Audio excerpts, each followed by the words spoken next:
Albert Einstein என்ப ஒரு விஞ்ஞானி புவியீர்ப்பு சக்தியை கண்டுபிடித்தவர். ஒரு நாள் தென்னந்தோப்புல படுத்து கிடந்தார். திடீர்னு ஒரு தேங்காய் விழுந்தது.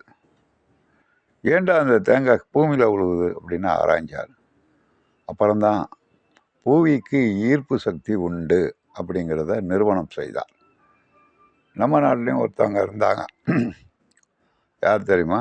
தென்னந்தோப்பில் படுத்து தூங்கிட்டு இருந்தாங்க. வழிபாக்கம் பக்கத்து வீட்டு தென்னை மரத்தில் நல்லா இருக்கான்னு படுத்து கிடந்தான். தேங்காய் விழுந்திருக்கு 2-3. டக்குன்னு பார்த்தான். இது நல்ல பிஸ்னஸாக இருக்க, பையில் தூக்கி கொண்டு கட்டி போட்டு விற்றுடலாம்.